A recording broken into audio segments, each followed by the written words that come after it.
Conformément à l'évangile de la gloire du Dieu bienheureux, évangile qui m'a été confié à Timothée 11, en lui, vous aussi, après avoir entendu la parole de la vérité, l'évangile de votre salut, en lui vous avez cru, et vous avez été scellés du Saint-Esprit, qui a été promis, lequel est un gage de notre héritage pour la rédemption de ce que Dieu s'est acquis, pour célébrer sa gloire. Éphésiens 1, 13, 14.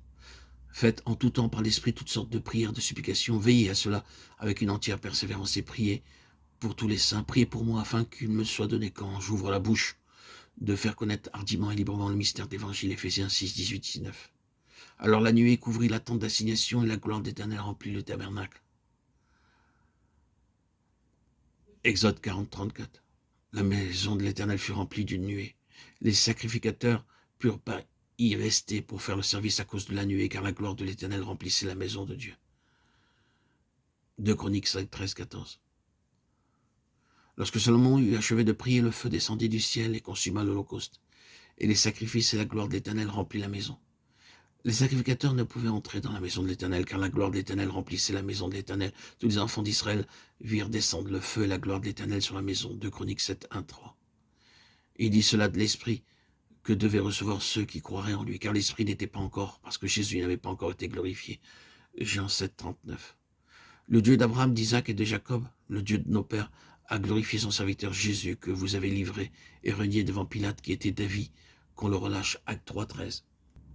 Quel est donc cet héritage? C'est la gloire de Dieu dans sa plénitude. La gloire du Seigneur, d'après ces passages, remplissait le tabernacle. La gloire du Seigneur remplissait le temple. Et observons que c'est dans ce lieu que résidait toute la plénitude d'Israël. C'est là que la satisfaction d'Israël devait se trouver, car la gloire était là. C'est de là que tout procédait pour la vie d'Israël. Dans cet endroit où était la gloire se trouvait l'héritage d'Israël. Maintenant, vous connaissez ce court passage des Éphésiens où l'apôtre prie pour que les croyants aient les yeux de leur cœur éclairés pour qu'ils puissent connaître, parmi d'autres choses, quelle est l'espérance qui s'attache à son appel, quelle est la richesse de la gloire de son héritage qu'il réserve aux saints, qu'il a dans les saints. Éphésiens 18. Dans le grec, le mot saint est le même mot que celui qui est employé dans la lettre aux Hébreux pour le saint des saints, Hébreux 9, 3. Dieu a son héritage dans le Saint des Saints. Nous avons notre héritage dans le Saint des Saints. La plénitude de la satisfaction de Dieu, la plénitude donc de la gloire se trouve là. Le Saint-Esprit est venu comme l'Esprit de la promesse et comme un gage de notre héritage. Cela constitue la plénitude de Dieu dans le Saint des Saints. Retournons à l'Épître aux Hébreux, où se trouve le Saint des Saints. Il est dans le ciel.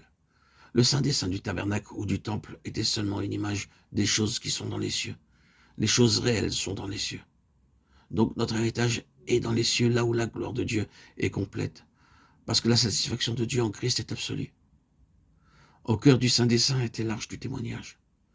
Quand l'arche y fut introduite, ce lieu fut rempli par la gloire. Cela dépeint le Seigneur Jésus glorifié dans la plénitude de la gloire. L'Esprit vient en nous et nous le recevons comme le gage que nous serons là où est le Seigneur Jésus et avec lui, dans la même gloire, notre héritage et aussi l'héritage de Dieu. Car Dieu a sa satisfaction quand il obtient des saints qui sont dans cette position. L'héritage de Dieu, c'est son fils premier-né. Et il obtient cet héritage dans son fils, quand il est dans la gloire. Beaucoup de fils doivent être amenés à la gloire, et l'héritage de Dieu se trouve dans ses fils amenés à cette gloire. Oui, la gloire est dans un lieu, mais c'est bien plus qu'un lieu. C'est Dieu dans sa pleine expression. Est-ce qu'il sera possible que vous et moi, nous puissions atteindre le stade où Dieu aura une libre expression de lui-même en nous?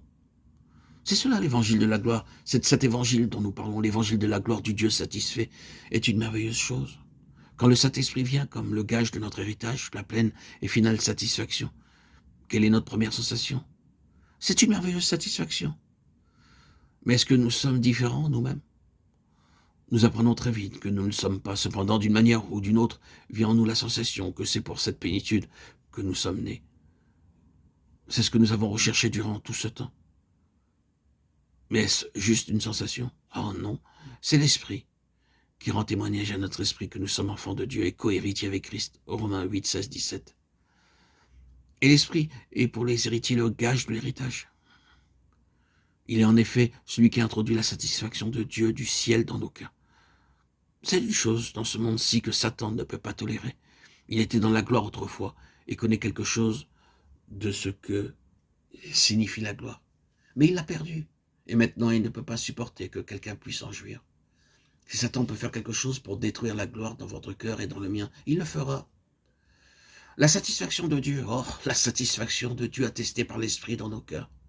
Ne devrions-nous pas être plus satisfaits du Seigneur? Oui, tout commence là.